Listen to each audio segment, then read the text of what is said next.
Well, with harvest over and snow on the ground, it's a good time to catch up, but that can be difficult for farm families. In this week's Agriculture Report, Gerard Lampow speaks to a farm family coach who is encouraging producers to make time for their significant other. The first thing I would do is take a nap and get some good sleep. Farm family coach Elaine Frey says she knows one family that has a bonfire to celebrate the end of harvest. She says producers need to get good physical, emotional, and mental care. Once you are in a better place, then you can reconnect with your spouse, family, and the significant people in your life.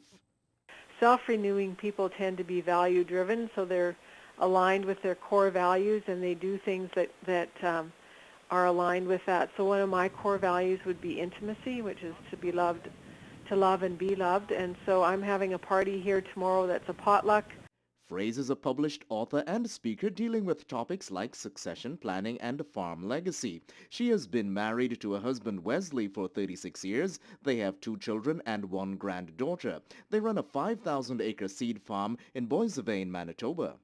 So if I'm under a lot of stress, I can tell my husband, look, I'm having a really tough time today.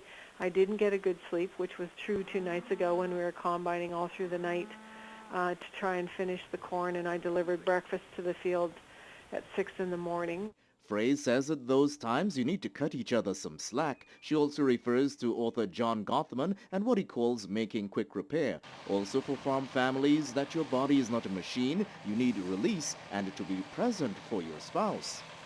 And so asking for what you need is really important. Like I will ask my husband all the time or often for a hug because I come from a very physical, affectionate family. He did not, and I like to be hugged. So if I need a hug, I don't expect him to read my mind.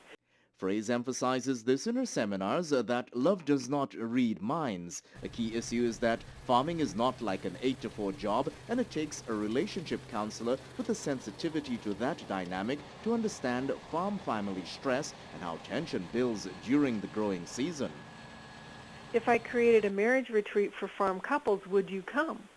And I already have 2 people signed up, and they said, Elaine, what we're having difficulty with is that when we go for counseling, people just don't understand the culture of agriculture.